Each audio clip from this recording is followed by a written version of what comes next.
You are watching the Fayetteville Government Channel. Up next, full coverage of the latest meeting of the Fayetteville Council of Neighborhoods. The Council of Neighborhoods is composed of citizen volunteers and meets on the last Thursday of each month. The Council of Neighborhoods provides a forum for neighborhood associations to share information, concerns, and ideas, and provides a mechanism to communicate with elected officials and governmental agencies. And now, the Fayetteville Council of Neighborhoods. Welcome to the first and last. This is our first meeting of 2013 of the Fayetteville Council of Neighborhoods, and we're meeting on the last day of January, the 31st. So we didn't meet in December of 2012, so it's been, the last meeting we had was November 29th, I believe. So we're gathered here tonight, and we have a few interesting things to hear from our Community Outreach Coordinator. And so first of all, I'd like to just go around and introduce ourselves, starting on this side. My name's Alan Long, Ward 4 City Council member. I'm just coming to join the meeting and learn what I can. I'm Richard Russell from the Jennings Plus neighborhood. I'm chair of the committee. Dee Dee Peters, I'm the City of Fayetteville Community Outreach Coordinator, and I live in Washington Willow. And I'm Aubrey Shepherd, representing the Town Branch neighborhood in Ward 1. And we're always happy to have council members show up. It's been like, 6 times in the past year we had member of city council show up with one or more. And it's usually when there's something really, it's important for them to come listen, I think, because they won't hear the same people talk about their issues. People get tired of talking about the issues after they go to this planning commission, and they may never show up at city council. So it's great to for the public to get that opportunity to speak with a council member. So tonight we're a little light in attendance and don't quite have a quorum, but we do have a couple of presentations by Ms. Peters on what are the subjects. We have Town and Gown Committee update and also a city update. So Just go ahead. it's all yours. All right. I passed some paperwork out. Over the holidays, the 21-member Town and Gown Committee, which is made up of 7 members from the university, 7 members from the city administration, and 7 members of citizens at large. There's some specific positions, but they all make up the newly formed Town and Gown. And they were determining what kind of topics they'd like to work on and come together. Over the holidays, they filled out a survey and ranked their topics. And I provided the survey and how that was completed just for your reference. There's also a one-pager. It's 2 sides on one piece of paper. So at the last meeting, which was Monday, the committee agreed to separate into 4 subgroups, and each of those 4 subgroups would work on a series of the high-ranking topics. And of those groups, each one would have at least 1 member from the 3 parties: university, city, and public. There's also there's a small group that is looking very specifically at researching university overlay districts. And that's at the bottom, and there's 1 representative from each group in there too. So I just wanted to give you that information. You can see the groups. I put who it is and who they're representing or where they're from, and the topics they're going to talk about and research. So none of this is started really yet. This is just the breakdown of the groups, and I thought I'd pass it along, because there will be one of the Group B is talking about campus safety, and then Group C is it's really concentrating on interaction between residents and university students and how they can work together better. So, Yeah, this is, they've done a lot of work. This is, so it's just informational, and if anybody, of your constituents or people in your neighborhood want to learn more, I can help with that. Lindsley Smith is the city staff on that project. is this finding its way to a page somewhere you can find electronically? This one, the summary isn't there yet, but I believe that everything will be in the city clerk's office. It's part of filing the paperwork of city meetings. And we actually presented this at the Ward 4 meeting. I explained all of this to the constituents. We had about 20 people that feel like show up to that meeting. It was a really good meeting. They were excited to see the progress. Yeah, it's fourth meeting and trying to figure out the structure of a large group that's never, had history of coming together and work on projects. So it's good. Do you mind telling us when these meetings occur? What day of the month? It's third Monday of the month. Third Monday in the afternoon. Yes, they start at 3 o'clock, 3 to 5. They're at the Arkansas Technology Park. They're also filmed and online. You can watch them on public access government channel.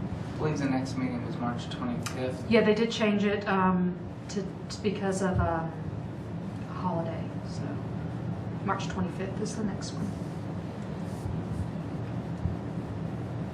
So far, they've been a lot of trying to figure out. It's a lot of structural items. It's a whole new thing. I'm sure other cities have that where they're universities. And I think that a lot of these groups will be, doing some research. Get an idea of what has been done. Well, it's a great thing because the university and the city are growing so fast and clashing just a little bit. All right. So I can proceed to the next one if you're. I had any more one questions. question. I'm a little slow on the uptake of understanding the general idea of an overlay district. Can anybody get me started in the right way of thinking? What are we doing by having something called an overlay district? It's been a suggestion that it's kind of like a zoning. It's a zoning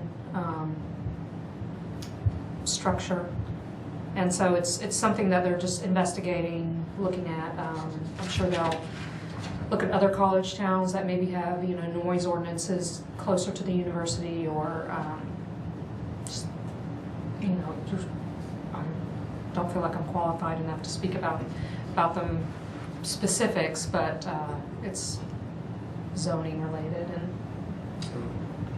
And It can also have a lot to do with parking problems. University overlay districts really run the gamut. Zoning covers a big portion of it. Zoning, parking, where we'll go looking in the future, 20 years from now, what we want the area around the university to look like, how we want those neighborhoods to be incorporated into, the feel of what's around the university, and what we think that impact will be with growth, and how we can mitigate what's done to the neighborhoods and incorporate higher density in some areas. Is it a fresh look at defining some neighborhoods based on university proximity, something like that? Well, it looks at campus edge zoning. Is one aspect of it. I don't know that I can completely answer that either. I know that it's one thing that we'll be looking at the council level too. When I see the word overlay, I'm a kind of a simplistic, symbolic thinker, and I say, who's overlaying what on what? But that's pretty simplistic. Is it something the city is describing together with the university and this town and gown committee, or is it something the university suggests and wants to maintain? Who's overlaying? Well, it's It's a city plan, and you can kind of compare it to something similar to the downtown overlay district when they do that. In university overlay districts, I've spoken with city planners in different parts of the country, Seattle and just other areas. They start at the university, and you'd say, well, we want the highest density to be right next to the university, and with our zoning plans, we grow less dense as we go out from the university as far as whether it be student housing or whatever it may be. But you can kind of compare it to downtown overlay districts or things like that. It's the same concept. Good, thanks. Any more questions? Aubrey? Well, I think if that had been done 20 years ago or more, some things would be better than they turned out, because there are little conflicts and comfort zone for people in the neighborhoods as well as the university's planning. So it's great to get started. Okay. This next one is this pretty one right here. And this is just, we're at the very beginning of a project. I have two fantastic interns that are helping me with this. We're looking at the neighborhoods, the organizations, and trying to get a little more input and organization and interaction, but also providing a good service to our citizens. So we had an idea of, wouldn't it be great if you could type in your address somewhere and find out all your services, all the city services that you can have. Or, we have a somewhat transient community with college students moving in and out. Our solid waste and recycling is getting ready to change Wednesday route to a Tuesday and a Tuesday route to Wednesday, and so they're doing a lot of education this year on recycling. They wanted to know, how can we let people know what day of the week their trash is getting picked up? Because in some of those areas, it's the neighbor is getting their picked up on Tuesday, and then right next door it's being picked up on Wednesday, so it's kind of confusing. So it's just kind of a dream we had, and we went and talked to GIS and asked about, is this even possible? And they had already known about a couple of systems that were out there that were similar. And they dug around a little bit more, did some research, and there's it turns out it's going to be not as difficult as it seems. I mean, it's a lot of hard work on GIS's and their department, but I have a screenshot here that our department, or GIS, gave me of it. I think it's Naperville, Illinois, and so what you do is you would access it through our website, and currently right now when you want to look up something on our map system, a little buzzword comes up, do you agree with terms and conditions, and basically that says not all this information is up to date, so that's good to have. You'll see up on your top right hand corner is a magnifying glass, and that icon, you'll click on it and it'll ask you for your address. You can type in your address and then it automatically centers and zooms onto your address, and this one here is 526 Jefferson. I'd like to remind everyone this is not the city of Fayetteville. And then if you look on the bottom, you can see that there's certain fields that have been populated with information that is pertinent and specific to that address. So it has when your yard waste is picked up, and it has the day, who does it, who to contact, their website, their email. They have street cleaning, which we have, don't have as much, but we could put that in there.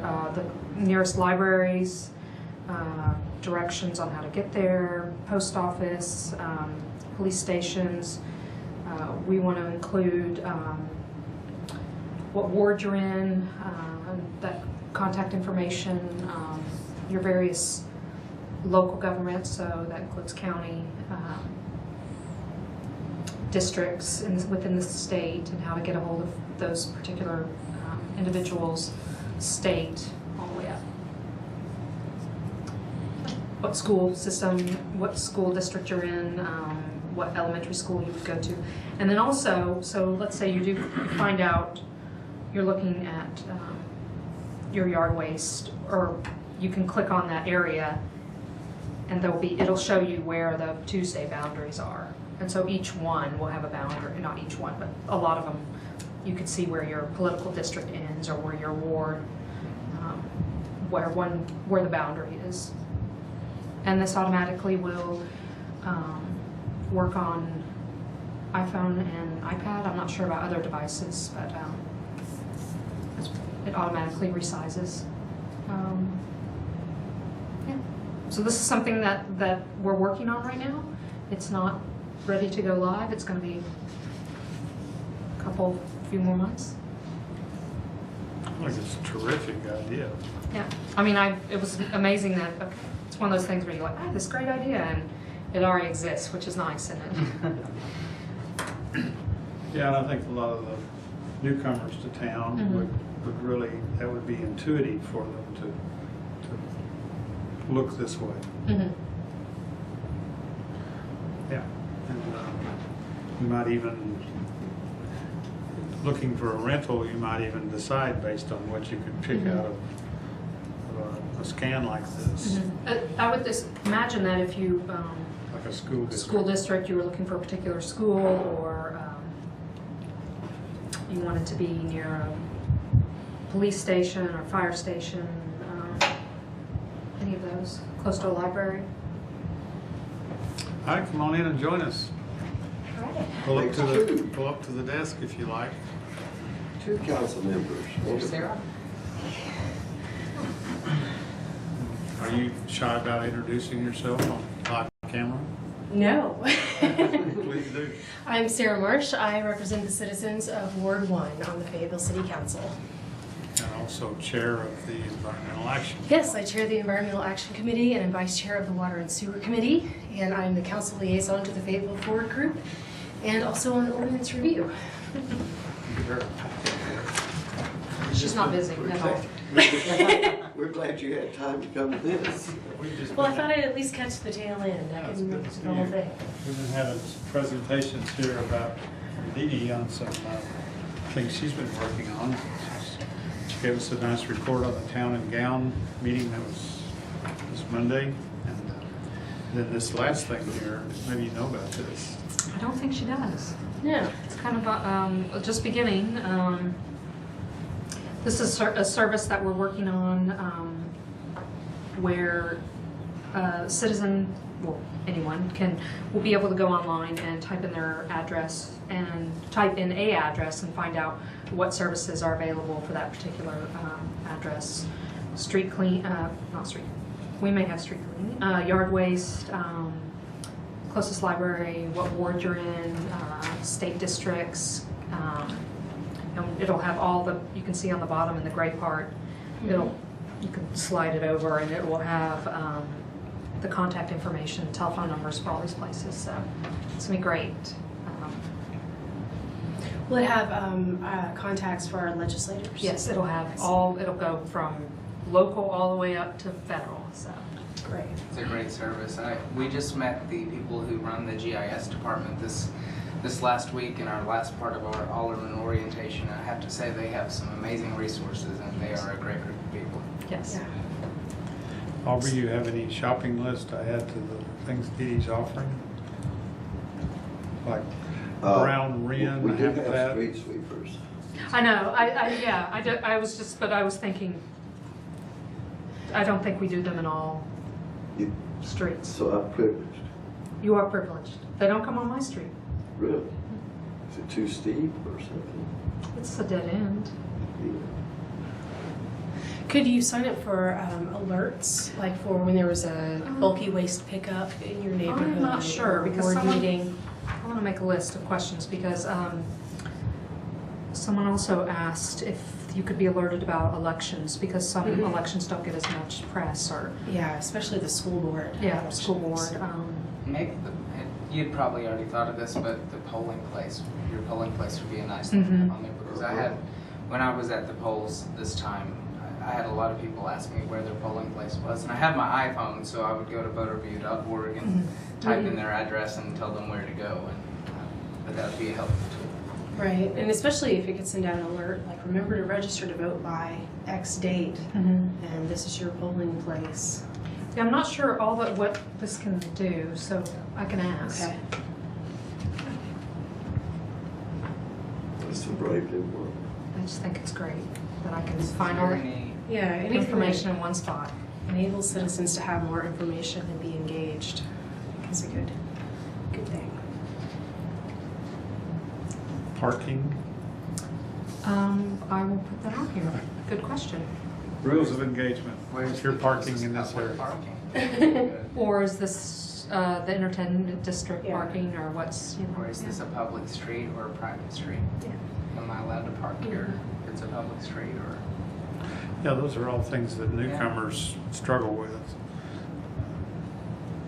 I probably don't know what to do on a private street that's marked. On a private street, that technically they're not allowed to park on it private property. because it's private property. So your quandary would be, you get out of your car, you find the kiosk you go to, you mention the parking space, and it won't let you, right? It won't take your money? There wouldn't be a number that you could put money in. It would be, oh, you mean like a private parking lot? Well, I'm thinking down, are there areas where the numbers are just for residents? Yes. Yes. And that is a certain set of numbers, I believe 1 through 299 or 1 through 300, I think is resident-only parking. For example, on Isla, that was just reclassified as resident-only parking. I believe it's numbers 1 through 300 or 299. Don't quote me on that, because it could be just opposite of that, but I think it's 1 through. So if I wandered down there and decided to park, just even though I'm a city resident and I understand quite a bit about it, I could park and then wander around looking for a kiosk? Or is there one for these? I don't know if there will be one for this map. I don't know. I'd have to look into that parking, if it would tell you. But I mean, in general, if it's that designation of parking. Resident-only parking. Resident-only parking is a designation for just people that live on that street, and they have a permit for those spaces. So- and there are no kiosks. So you would wander off into the sunset?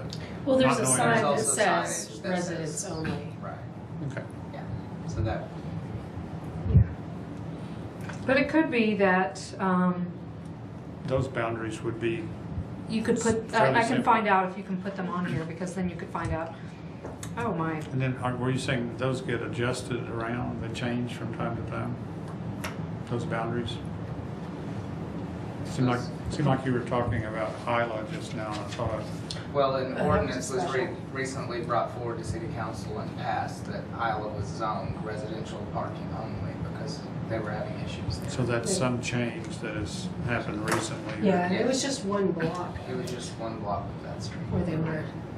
Would your GIS people be willing to make that update happen on their parking map? I have I'm not sure, the map that's produced, I don't know, I can ask about that.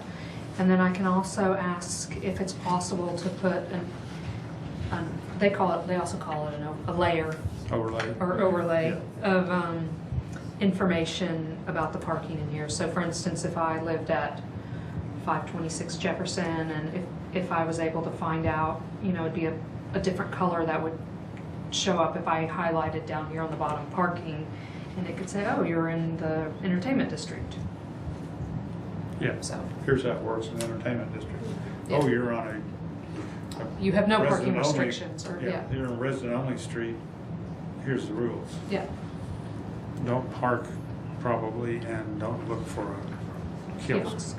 Well, that term private street that we were talking about there, related to that, the Isla's not a private street. but the residents have negotiated this privilege of eliminating public parking on in front of their homes that mostly don't have good driveways. And so that was one of the reasons. Well, and recent construction in that area has, apparently a lot of the sororities used to park at the church across the street, which is now gone. And so they were leaving their vehicles along the street for days at a time. That was my understanding of the issue. But on a private street, that's usually a negotiated thing with developers of apartment complexes and certain subdivisions that are POA operated, managed, as opposed to just neighborhood association.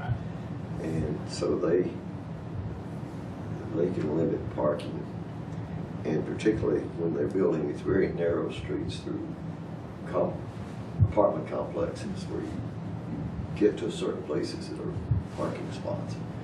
And I know in some of these new apartments, the students have a sticker in those complexes, and if somebody's there without a sticker, it stays long, and somebody complains about it, then they come out and tow them in the middle of the night. So that's a noisy process, and costs people money if they have to pay. So, but there's not any room for on-street parking in those areas. It's planned that way to slow down the traffic. You always see a lot of black marks on the curb in those places. So this one you'll have all your neighborhood associations, what those boundaries are and where they are, and we're working on updating those lists and boundaries and reconnecting with people. It'll also have trails, parks. So. It's a terrific idea. And if it could be interactive, I've been looking for a way to get a list of people who live in my ward, their email address, if I want to send out a quarterly newsletter or something to let them know what's going on in the city. It'd be nice if they could sign up for something like that through this service. Email database. We were talking about that at the Ward 4 meeting, actually. I'm trying to actually work on building a database for contact. Just good ways to get out important information. Right, and But solicit that might be a feedback. good, it might not work specifically through this, but even through the website, access Fayetteville. Well, that's People true. could sign up for that. Yeah. Maybe off topic or on topic, either way, but There's a way now it's a good that idea. you can sign up to receive specific alerts. Yeah. Like I got the tornado warning on. Yeah, Yeah, I'm I on do that, too. yeah. Appreciated that one. Yeah. So that's what I've got. Well, thank you. And again, thank you guys for being here. Yeah, the tornado thing really turned out to be serious in a few communities here. I went out to the southeast of town to check on the place where they were tearing out a bridge. And it was in the front page of the paper on Monday. You never seen the bridge was taken out. Well, on Monday afternoon, on Tuesday morning, whenever, it was before the biggest rainfall had been sung. And the machines had already got to the point of digging in the creek bank, getting ready for the new bridge, start to shape it for it. And one of those tracos was back down into the stream, West Fork of White River. And of course, after I made pictures and left, the thunder was already building up again. So we had many 8 inches of rain later even. And so I didn't go out in time to check to see if one of them got stuck in there or not. But they were safely out the next morning, yesterday morning. But the storms like that are so significant. I ended up driving around Mountain Road to Elkins, and there was this hideous batch of debris in these fields, and houses and barns were wrecked. And so apparently nobody was injured seriously in that particular hit there that I saw and photographed, but gosh, it could have killed several people just on the route it took. It was just a little bit worse. So that's more important than it's ever been before, all these alerts, trying to get it out many things we can. I did learn, this was very interesting, because I thought that the city of Fayetteville had tornado sirens as a resident. The city of Fayetteville does not have tornado sirens. That those sirens that you hear tested monthly are on the university campus, and they will alert them at their discretion when they believe that the university is in, the main campus is in path of destruction, path of being hit by tornado. So, living about 6 blocks from the campus, I feel very privileged to be directly next to those sirens, and I hear them loudly. yes, so that's why no sirens were set off for this Fayetteville, because we don't own them, and the university takes care of that for their own property. Just as a matter of interest, did you have some common experience with being warned that something happened? I received an alert on my email. If you go to Access Fayetteville, there's at the top of the page there's a red button that says Receive Alert, I believe, and you can click on it and you can choose to be alerted via text or email, or both if you do it twice. And you can choose the type of alerts you would like to receive, all the way from cone patrol to tornadoes, to inclement weather, all different types of alerts. And the county has a service called Code Red that you can sign up for, be your county resident, and it will alert. Same thing, send you a text, email, phone call, whatever you like. Did anyone else have anything happen? Well, I just monitor the Weather Channel if there's any suggestion of changing the weather. And it was telling me tornado all day long, you know, on watching and warning and so forth. And people with their little phones, I don't know how to do it with my little phone, but you can get on the internet and actually check weather reports current for the city, just like Weather Channel and other. Google it. Maybe I should tell you what happened to me. Uh-oh. I heard what's happened to you. I was in South County, down by the National Forest, on some property, and we were having a brush burn because it was going to be really wet. So it was a good time to do this. And the warning came on my little, you've seen these are ancient, these are called flip phones, you remember these? And all of a sudden it was making a noise that you could not ignore. The guy that was with me said, "Can't you turn that thing off?" So it did the noise for quite a while, and then it gave a notice, and it sent me a text message as well, you know, very specific about what the danger was. And we were talking about, well, is that from your cell service, and is it for the town where you live, or what? And we looked into some other resources, and yeah, it was specific to where I was. And I'm really not interested in people knowing where I am, so I don't have that usual thing activated, but it did that good favor for me. And then after the action was over, a little while later, I got another text message and it said, "Would you like to have this service in the future? Yes or no?" And Interesting. So I said yes. Yeah. Wow. Very good. So I don't know how relevant that is to the neighborhood meeting, but I think that's wonderful to know it happened. Yeah. And you were in an area with not much cell service. yeah, we just had we happened to be in a spot where you had a little peak out to where you could see. I think it is important to let people know and encourage them to use that alert function that's get through Access Fayetteville. I mean, that's how I got the text, and I was able to, well, I live on top of Mount Sequoia, so I could actually visually assess. There was nothing coming right at me, but it was nice to have that alert. And my cat alerted me as well. She was very concerned. So.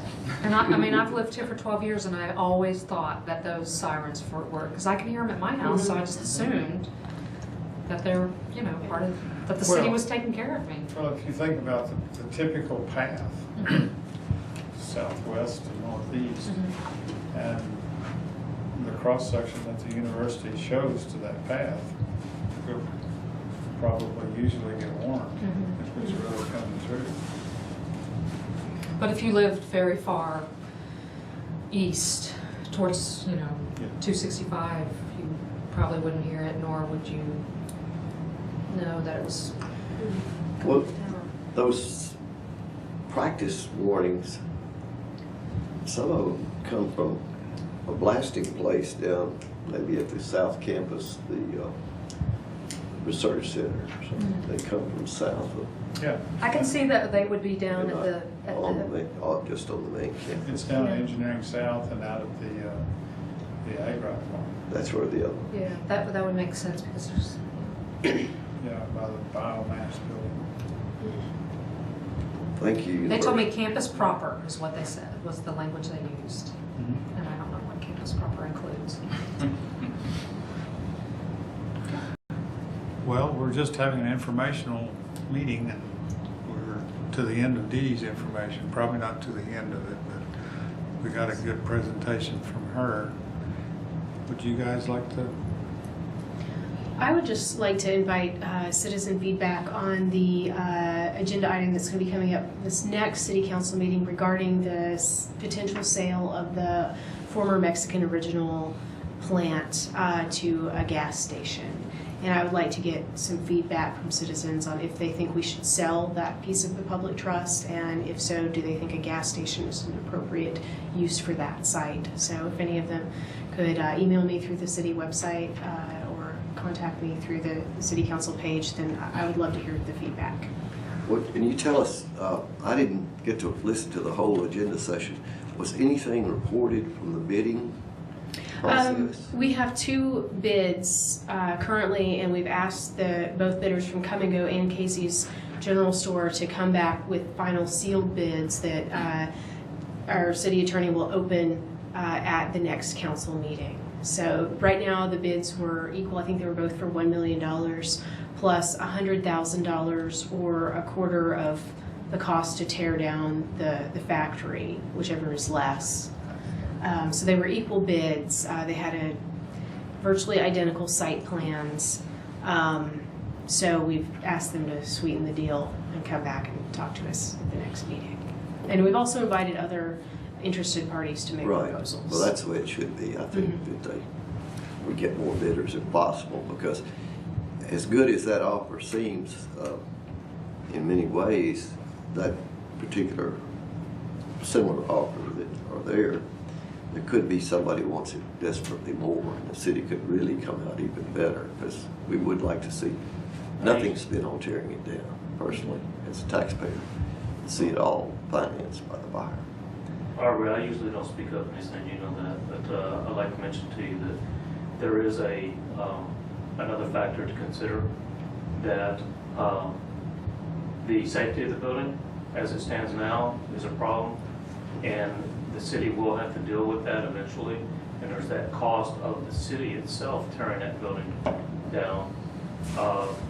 So you got to figure that into whatever the bids are. Right, Well, and the last estimate we had, I believe, was around $450,000, but that was quite a few years ago, and you know, there's a lot of steel in that building, which the price of steel has gone up significantly since that time, and you know, I would hope that we would be recycling all that steel, and then there's hope that we could grind up a lot of the concrete and the masonry units and reuse them for road base and fill for city projects. So hopefully we can reduce the cost of deconstructing that building by doing those things. But you know, I think the issue that it's, you know, we have these $1 million offers, and it's easy to get distracted by millions of dollars waving in your face, but this is a piece of public land, and you know, do we have a better use for it? You know, could it be, whether it's a future community garden and food forest, whether it's some sort of a green tech park, whether it's a bus barn for a new transit system, or a park and ride, or a recycling drop-off station. There are lots of things that we could do with this land. Is it appropriate for us to be selling it at this point? And if so, is a gas station the right use for that? So I would like to hear some more public comment. Yeah, it's definitely a unique space. You'll never have another one like that. That's situated as it is with the traffic. That's of course why it's of interest. I was curious, is it roughly just the area that's bounded by the fence? They're only wanting to sell off, the offer is for just under 2 acres. And it's actually what I would consider to be the most valuable part. It's the piece that is on the northeast corner. Could I get up here and sketch? Yeah. Is that fair? I think I could just lay out a quick sketch. We went north BF and I would copy them out. 6th Street? No. It's Huntsville Road. Mhm. North is up, so I'm not oriented right. Okay, yeah, that's, I'm wrong already. Anyway, it's a big swooping curve, right? Yes. I'm gonna make north this way. Right? And back some distance, you have some facade, Right. back building.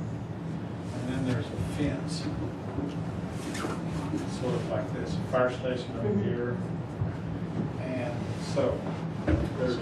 The parcel in question is, it's about like this. And the proposal includes building, at the city's expense, a road through the middle here, and then another road on this side. That links up with Huntsville Road. Right. Where it points right toward it. Right, and the current configuration that they're showing is a building in the middle with 16 bays of fueling station, and then approximately 30 spaces along the perimeter of the building. And currently they only have the facade articulated at the side facing Huntsville Road. So the guy that has the vintage filling station property across the street would be looking at a modern filling station right across from. Right, 16 bays of gas. And keep in mind that the city does not collect sales tax revenue on fuel sales. but have either of you guys or anybody here actually been in Come and Go and Casey's? I have, yes. Oh. I actually went in both of them just to Yeah. evaluate if there was really a, I guess, significant difference. Someone told me that the Come and Go has the really good chili dogs. They do. Yeah, I did go in one the other day to just get a feel for it, and they did have what I was looking for is some fresh food, because there's a lot of concern in that neighborhood about it being a food desert.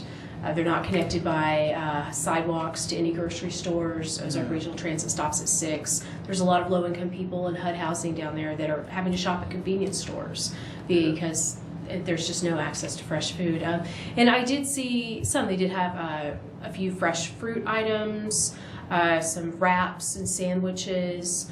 They were a little pricey, but I was pleased to see there was some fresh food offerings. But then there's also the donuts and pizza and all your general junk food and sodas and cigarettes and beer. So there were some helpful items available. I've not been to Casey's yet, but I do intend to visit one of the board. Well, there is a Casey's in Elkins Okay. and one in Bella Vista. And they've actually One invited the entire council to come visit their newest store in Rogers. But the closest one to Fayetteville is located on the corner of 265 and Don Tyson Parkway in Springdale. I forgot about I'll that one. visit that one. There's, up in Bentonville, there's a Come and Go and a Casey's that are really close together. So Come and Go's on the highway. Casey's been waiting to really have access in Bentonville because they've had the street closed for 2 years. Yes. I believe Central is now open. And I would invite anyone from Ward 4 that has an opinion on that city property can also email me through the city website. Sarah, I'm sure, has received more communication because that is her ward, and people in that area, she's their representatives. But you know, if anyone in Ward 4 has any input, they're welcome to email me as well. Well, from the food standpoint, I would be voting for this one if it's got to be sold, one of them. Because I've been to two of each and sampled various things, and they just seem to have a little better selection. And the way they did it, people that were there seemed to be experts in food preparation, which made me confident of they'd make the sandwich on the board and stuff. But in the points about that piece of land and the potential value, the sad part is that it is a very impaired site with what it's been used for. And it's Pretty big paved over. wetlands just south of it there. Pardon? Pretty big wetlands just south. Yes, south that of it. that land itself historically was wet prairie. It should have never been paved or built on, or not concreted, red dirt, that sort of thing. And behind it, what Richard's talking about, the stream, probably part of the flow would have gone through that site from the north and west. Mm-hmm. And if you go down there and see that beautiful stream, you look across that stream crossing behind there and you see a junkyard, which is also an impaired site. Probably easier to clean up than the concrete on this site. But from the watershed point of view and the wildlife habitat and the clean air and so forth things, sure we wouldn't want anything like a filling station, an old-fashioned word for that. But certainly the regulations are probably better now for controlling the potential leaks and the things they have to go through to make them safe. And as much as I'd like to see everybody riding bikes and riding buses and so forth, that's not going to happen anytime soon. It'll be a long time before we get rid of the need for filling stations, unfortunately. But no, it won't happen in my lifetime. So I hope it might happen in some of yours. It'll be greatly reduced. But until we start reducing worldwide population, there's just going to be more demand for these things. And it's a very unfortunate situation because we're just a couple of 100 years of population growth beyond the carrying capacity of the earth for human beings. And so that's the one major problem that we've got to face is we can't grow forever. We can't have a growing population and actually have a healthy environment because the resources can't be produced on that kind of land as it is now. And the infill lots in the city are eliminating the possibility of growing a decent garden. And so somehow we have to, I've been accepting it all my life, that more things are happening that I didn't want to see. And I hope you guys aren't my age and still feel like things are being rammed into your life like that you really prefer not to experience. So good luck on voting. Thank you. Thanks. So as far as property owned by the city, does it extend on behind the fire station to the area that's wooded and lower? A little bit, and there's actually a trail anticipated to run along the west fork of the White River that runs back there. Mm-hmm. And so, this would be a great opportunity for a trail connection that could then run along Huntsville Road and connect with people in those neighborhoods and Seven Hills to the main city. And also keep in mind that this is the gateway to our industrial park, which employs over 4,000 people.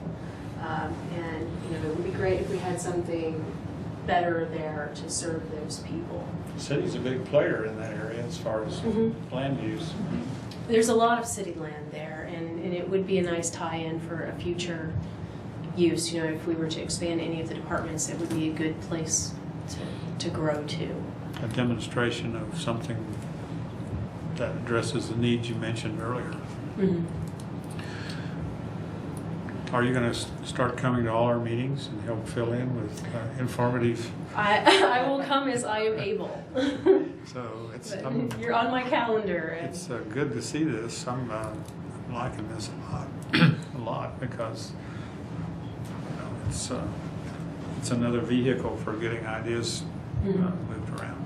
And I'd also love to hear ideas on transit. So if anyone that's watching, there were actually the League of Women Voters, I believe, is hosting a forum on transit on February 20th. And I believe it's at... It's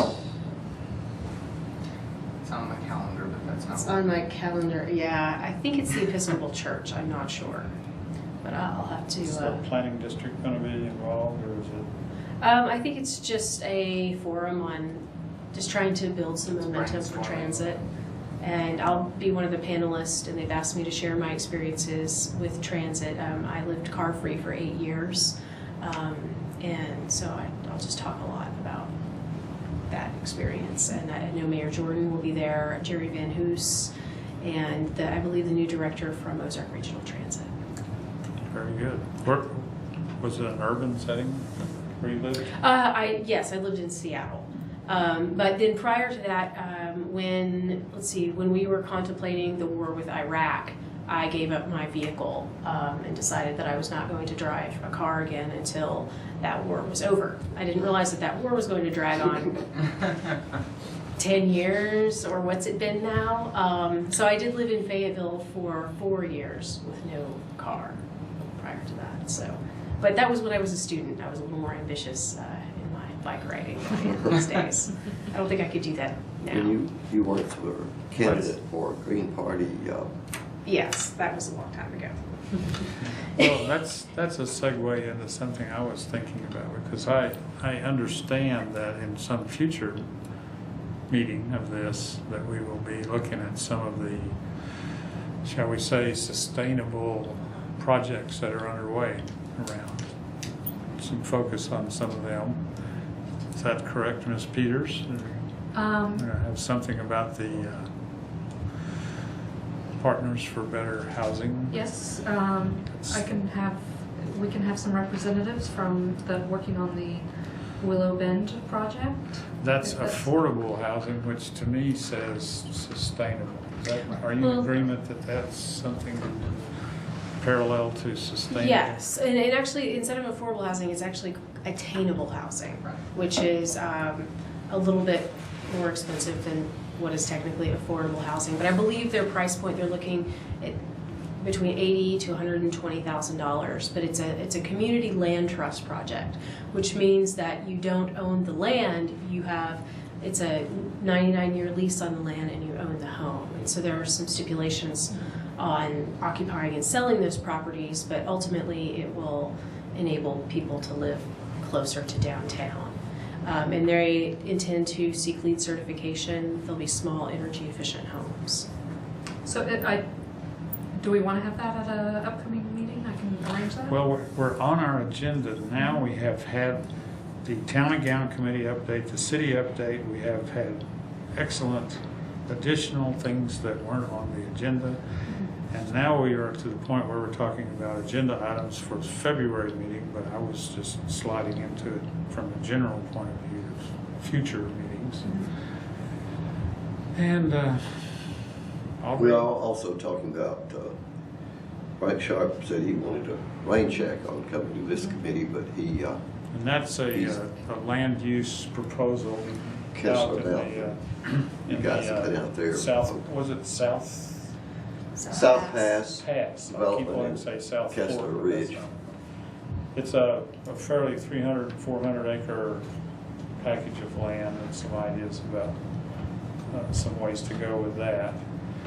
And then another topic is someone we know can present about National Wildlife Federation certification of your property or your business area or any definable space in the city. So those are some general future topics. As far as specifically for February, does anybody want to coach us up on some things we Well, I probably certainly could like do? having partners present, and Mr. Sharp, those could be done in one meeting if both of them are available, I would guess. Take a little pressure off of me of trying to maintain parliamentary procedures. You know, to Aubrey's point, I chair the Active Transportation Advisory Committee, and Frank Sharp was there at that meeting, and he brought some great aerial photographs and descriptions of the Kessler property, the 387 acres that they're requesting that the university and the city. Is that the same as this? Yes, that the university, city, and private funds be raised to purchase. And, you know, I would definitely like to have that discussed at one of the neighborhood council meetings, because it is potentially one of the greatest research opportunities for the city of Fayetteville and the university combined that we've seen in a long time, you know, and I'd like to see that move forward. So I'd like to see how neighborhood residents across Fayetteville, what their views are on that in conjunction with the regional park. Okay, how about I schedule Hugh Ernest to speak about Willow Bend and Frank Sharp to speak about Kessler Mountain. And the contact is, she's a tree hugger, but her name is Terry Lane, Tree Hugger Lane. Oh, that's her nickname? Well, that's her email address.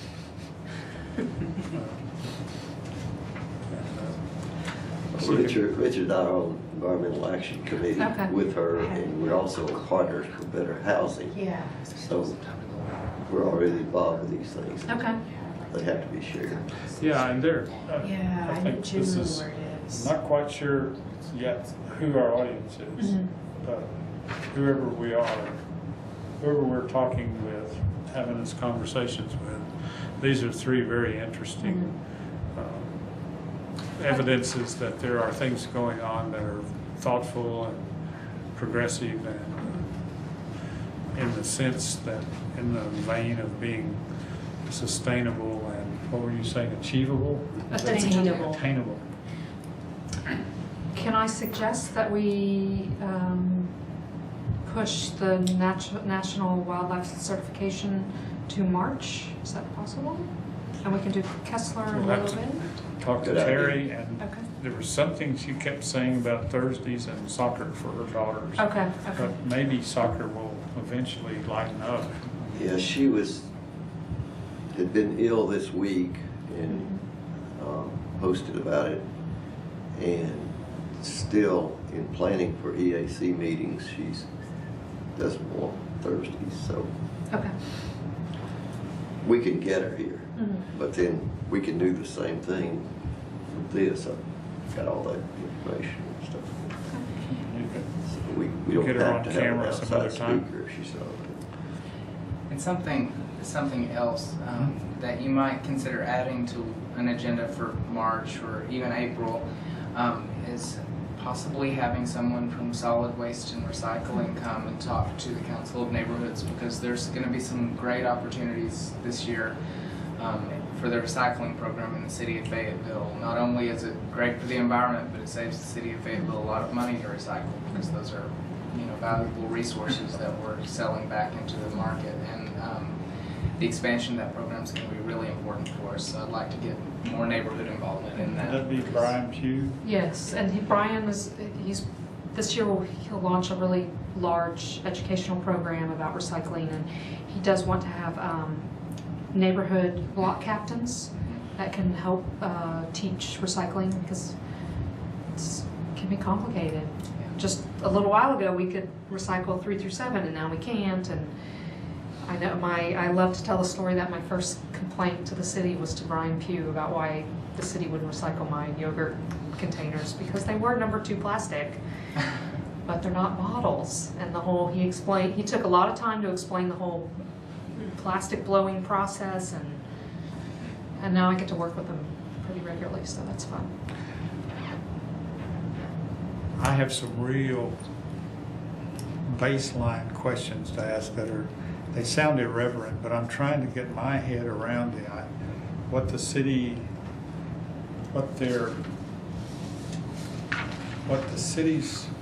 stake is, basically, and what their commitment is.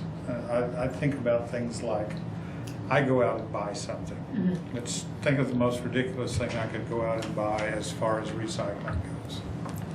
A big plastic playground set, right? Mm-hmm. Right. Something like that. And carry it home in a really big plastic bag. So these are the questions that I'm interested in. Here, they seem a little strange, but I think about custody, like that playground set and the big bag that it came in. I have custody of those. I bought them, they're mine, right? At what point does it become an issue for the city of Fayetteville?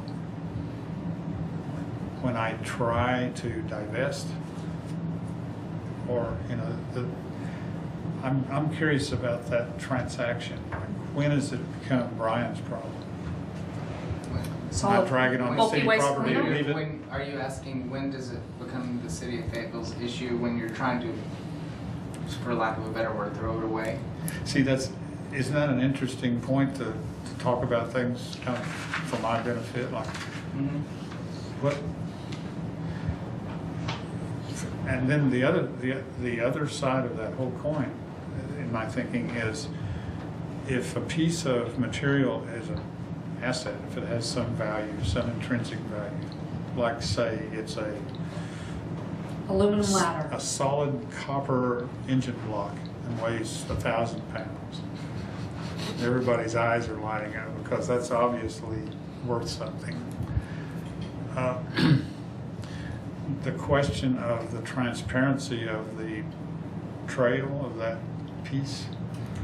Well, that's one thing the city council passed last year was transparency in the recycling program, so that when we know when we sell our recycling commodities to a buyer who is going to recycle that, there has to be total transparency. We have to know that that's actually being recycled, not going into a landfill, and that's really important because those buyers pay for it, and we want to make sure it doesn't go into a landfill. Well, the way I'm thinking, my question is, well, if we don't like what we hear and we decide not to let it go, what do we do with it?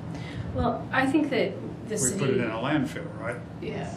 I think that the city has a vested interest in waste reduction.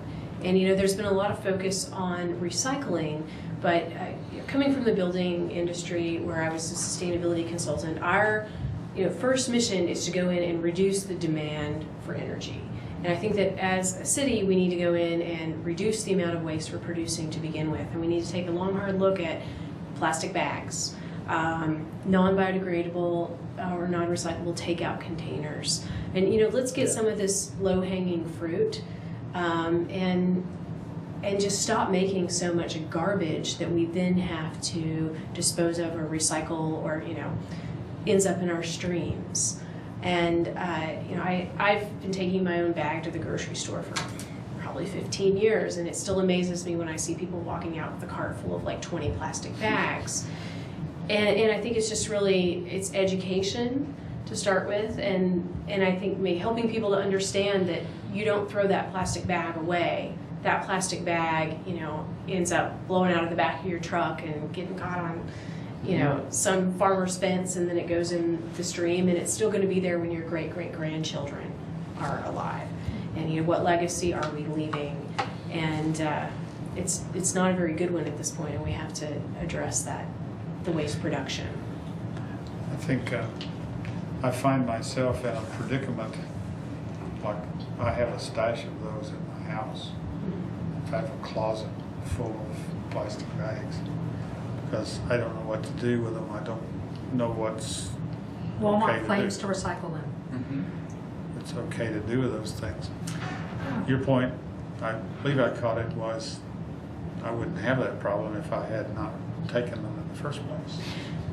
Yeah, you know, take your own bag, but even still taking my own bag, I find that, you know, when you're going to buy lettuce or something, it's in a plastic bag. When I go to buy tortillas, they're in a plastic bag. So I still end up with the drawer full of plastic bags that I, you know, do my best to reuse and get as much life out of as possible. But at least I've cut my plastic bag consumption easily by probably 80%. And so I think if we just can educate people and encourage a culture of bringing your own bag, that, you know, it's just, and when we toured the recycling factory or the recycling plant, all the newspapers, I mean, the bales and bales of newspapers, which are biodegradable, but still, you know, can people read the news online? I mean, I read the news online. Do you need the newspaper delivered to your front door every day in a plastic bag? Because that's what's happening. And I think we just need to ask these questions of ourselves and look for opportunities to cut back and produce less waste. Yeah. Well, we certainly agree, I think. Yeah, there are all these things like the newspapers stopped delivering to your porch 15, 20 years ago in this town. Then they started leaving them out where they'd get wet, and they started putting them in the bags. And then people stopped buying them anyway because 30% would actually read the newspaper on here. But if more people don't buy the newspaper, it won't be printed because we haven't figured out any way to pay journalists to do what newspaper reporters do. And that's because you can't sell enough ads on the internet. But it's all a frustrating situation. Right, and the yellow pages and, Oh, yeah. you know, it's Yeah. just, they're in the junk mail. Oh, God. Go to the post office, and they now have recycling bins. I stopped the And guy who they was won't filling. take some big items you want to stuff in. I talked to the guy who was emptying those. Gave him my card, and I said, "Where does this go? Now that you're collecting it," I was more interested in the identity, the little snippets of identity and information that are there. And he goes, "Well, we just put it in a big bin and it goes away. I'll find out for you and let you know." Of course, I haven't heard from him. But I think Brian would recognize that as a sellable commodity. Yeah, And it's mixed paper. Brian has some goals, you know, some percentage that he's trying to meet in the next couple years and 5 and 10 years from now. So I think having him come and speak, I mean, I think it's fascinating. I don't Me like too. to think about what happens where my trash is going, but I like to know I like to be informed of what I can do with what I can't do. Let me regale you with one more personal anecdote since you were so kind to talk about yours. I buy a certain kind of peanut butter. Okay, it's got a metal screw-on lid and it's in a glass jar. And I have about 30 of them because I eat a lot of peanut butter. And I've been keeping them because I had this ideal that I was going to clean those puppies up and reuse them. Well, I'm reusing them, but I didn't get them cleaned up. I can't get the glue off of them. I've gone on the internet and I've heard all of these chemical methods of getting the glue off of them. And it takes an enormous amount of warm water and detergent to get the peanut butter out of the jars. So, but I'm determined. dog. An aardvark. You need to go to the animal shelter and get the dog with the longest tongue. Now, Likes peanut butter. I'm serious about it. I still have these, and I'm determined that I'm going to have a nice row of clean jars that I've saved. I mean, even if I don't, I owe it to the recycling system to at least bring them to them fairly clean, right? Well, and this is something that Brian can talk about because that has changed, where you do not have to, they don't have to be as clean as possible. They've changed this, you know, they do, I don't know what it is, but he'll be able to talk about. See, I think there was someone who came to our meetings who argued that people get used to doing something and they'll never change. I don't agree with that. I think there's a bunch of people who are sensitive in the way I am. See how sensitive I am with my peanut butter jars? As soon as I see an out, a decent way to go with them, then I'm okay. Maybe I won't have to keep every peanut butter jar I ever buy. I would recommend not keeping every. It seems so juvenile, I'm sure, to everybody to hear this, but really, I've been working on this, trying to figure it out. Because it's silly. They also make great containers for screws and nails and stuff. Have you ever been in those old shops where people super glued the glass onto the board? Yeah. But just getting them where they're nice enough to keep is what my struggle at the moment. I know a couple dogs that could help you out. But they're glued. Nobody can do anything with that glue. Well, are you talking about plastic? You're going to have acetone to get the glue off of it, which is totally counterintuitive. And that's when write the company and tell them to use a different kind of glue so that you can reuse their jars. I mean, it's worth a try. I mean, it's kind of the whole concept of cradle to cradle, that, you know, you use one thing for peanut butter and then you upcycle it into like a canister or a place for your screws and bolts or whatever. Making new glass out of old glass is less energy consumption than making it out of sand. Right, and especially if you're reusing the glass that's already been made for something else, and you know, the company, they might decide that that's a good idea, and they change the glue, and then they tout it as their, you know, green washing that they put on their. I think I've got some mechanisms at home that I can help you. Yeah. They have fur. But the glue, I mean, and sometimes they rip the glue off too. So. Yeah, and the dishwasher won't do it. I don't have a dishwasher. So the dishwasher does work. The dishwasher. Yeah, I bet they do. Well, maybe I'll take them over to the senior center and see if they'll wash them. Yeah. Run a load while they're not watching. Just talk the guy up, you know. But anyway, this is getting a little silly, so maybe I should. Maybe we should investigate what brands of peanut butter are most difficult. It's silly. It's silly, but it's not silly. No, it's not. It's at the core of most of us who actually care and want to incrementally improve. It's a good example, I think. And you want your label to be on there so you can actually know what's in your peanut butter. So. Well, I can get the label off, but I can't get the glue. Yeah. Maybe you should make a new label for whatever it is you're putting in the jar next that would cover up the glue. From Add more glue. recyclable. Maybe I'm thinking about it wrong and wanting to get it pure and pristine before I use it. Maybe that's my problem. Yeah, maybe you just need to. So we've had a few good ideas about future meetings and quite a bit of monologue about Glue. glass. And announcements. Announcements? Tomorrow morning at 8 a.m. at the Chamber of Commerce, the Fayetteville Florida Green Economy Group will be meeting. So anyone? Is it 8 or 8:30? 8. 8. From 8 to 10. That's why I don't attend. They're talking about changing the meeting time. Take up another afternoon. Well, there's a good group of about 30 people that regularly attend, so it does work for some. But And I haven't seen it. Is it being recorded now and shown on Government Channel? no, it's not. Okay, So what kind of things will be? I was thinking. Since I am no longer reading the group, I don't recall what is on the agenda. I suspect there's going to be some discussion about the governor's energy plan and the clean energy lobbying that they've been doing. There will probably be continued discussion on the green MLS, which is actually something we've been working on to the multiple listing service for real estate. We want to put a box for HERS rating, which is a home energy rating score that will enable people to search for an energy efficient home.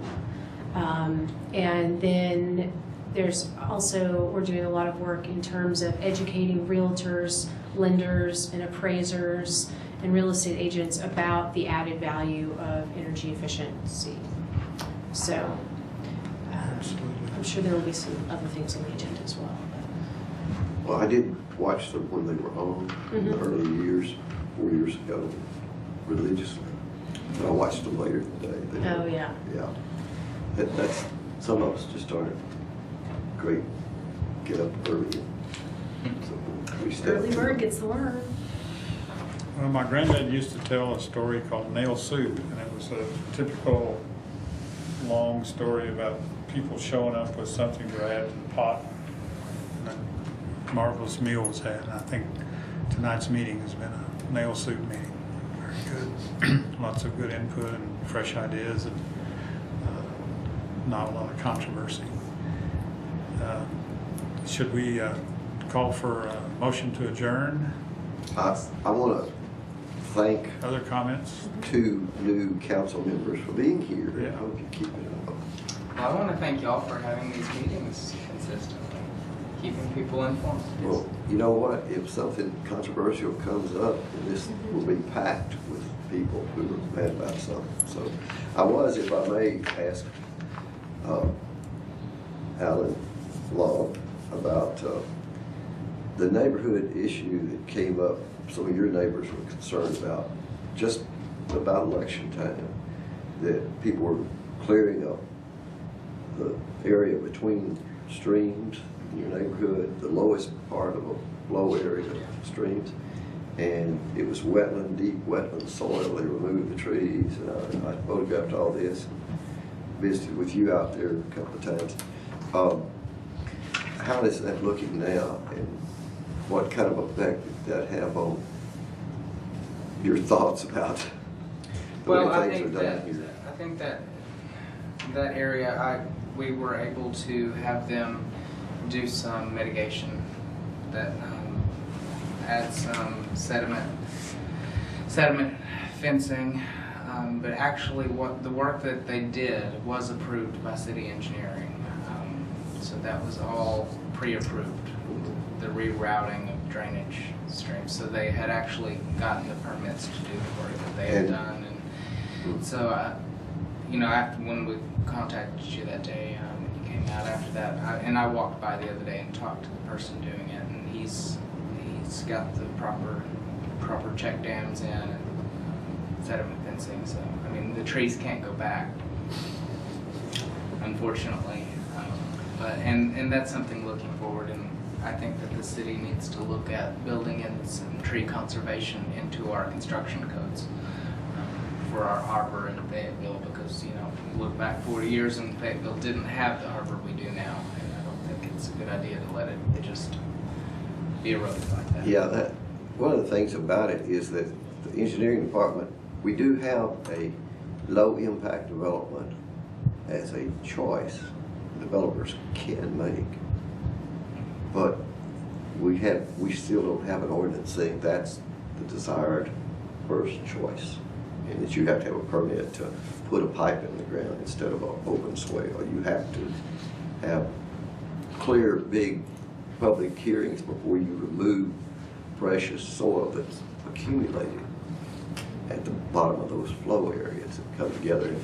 The other thing is, your house, I believe I was told, was right at the border of the 100-acre rule on the streamside ordinance.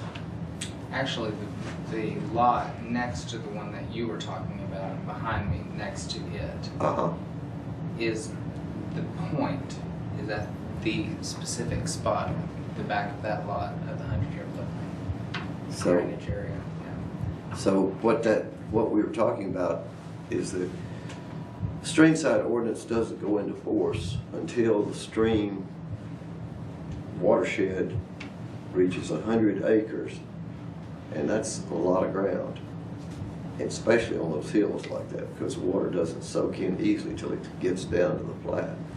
But everywhere it can soak in those yards and flower beds and so forth, decreases the flooding down at that 100-acre mark. But so right now, all we can do is what I and others involved with the EAC and so forth doing, and try to educate people about the value of protecting their yards with habitat rules and so forth. And the first key to that is protecting the soil on that land. And way up on the hillsides where the top very first yard has water running off of it, all of that counts just as much as what's beyond that 100-acre mark. So those are things that maybe during your tenure here, you can see some improvement by working with staff on those ordinances. Yeah, there's definitely some holes. Thank you for being here again. Looking forward to our 2013 tree growing season. I feel like that we're a long way from being able to take responsibility for the trees we've been planting. I think we had a lot of attrition. We had a really rough summer. And the only way that I can see that planted trees are going to survive is that some people really commit to them and adopt them. And I'm talking 5 years of personal attention. So I don't know if we could. Mr. Chairman, I'll make a motion we adjourn. I'll second. All right, all in favor?